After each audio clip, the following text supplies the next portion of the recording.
Hello and welcome to another update video about Ethereum. It seems really that we need some patience. Ethereum reacted again to the yellow support area down there, and we continue to be in this so-called Elliott Wave triangle. I'm still counting this here as a triangle with another lower high in an E wave that could happen before we finish off this B wave, because the idea is at the moment that this B wave could be unfolding as a triangle. I've been tracking this triangle, I think, since Friday or Thursday, and so far the right decision, because we've just been moving in the range. Now, sometimes this range will break, and breakout points are to the upside 1963, or to the downside, what was it again, 1790. The overall idea of this Elliott Wave triangle would be a breakout to the downside, because if the B wave finishes at the end of the triangle, it would follow through as a C wave here to the downside, deeper into support. Ideally though, it does not break below the yellow support zone, which means ideally we are going to hold 1533. Doesn't mean we have to go down all the way to 1533, but 1663 and 1533, so the 61.8 retracement and the 78.6 retracement seem likely targets.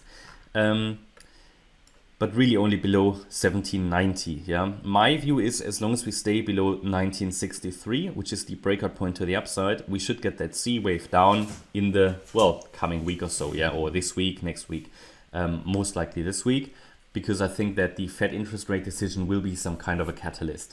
Now, what I cannot rule out is this WXY count that you can see on the chart. I will highlight that in orange to differentiate it a little bit. But the WXY count is basically a replacement for the triangle count. It allows for a little bit of a higher B wave, yeah, because the B wave is either a triangle or a WXY.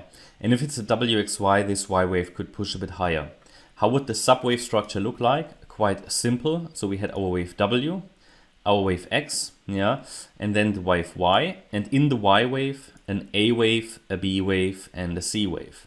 So, and in the B wave here, again, an A, B, C, because a few people said this looks like a 5-wave move, and I see it, yeah. But this could be just a C wave within the B wave of the Y wave, yeah. Hope it doesn't get too complex. I would always encourage people not to try to really, discuss about waves on the 5-minute chart. Okay, this is a 5-wave move or a 3-wave move. You see all sorts of distortions on the lower time frames. Okay, so come up with something that's reasonable and workable.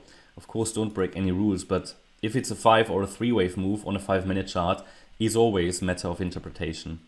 But yeah, and is it going to be the high B wave or the low B wave in a triangle? See, nobody can predict this. We need to be watching the levels, and the market will tell us which one it's going to be. Just be aware of the key resistances, because we do a high B wave or standard resistance will be between 1973 and 2067, with 2012 here sort of in between, which is the golden ratio. So yeah, this is going to be interesting. Eventually the idea would still be to see price head a little lower, yeah, regardless of if it's a triangle or a WXY, because this wave 2, in which we think we are, unfolds as an ABC structure. So either we get that shallow B wave in a triangle or a higher B wave, and then should head down to complete the wave 2. That's at least what we see at the moment. Bear in mind, tomorrow Fed interest rate decision, that can shake things up a little bit. And but until then, I'll keep you updated anyway. So hopefully you liked the update. If you did, please hit the like button, leave a comment and subscribe. And if you really like the content, then please check out the channel membership. Thanks a lot for watching. Bye bye.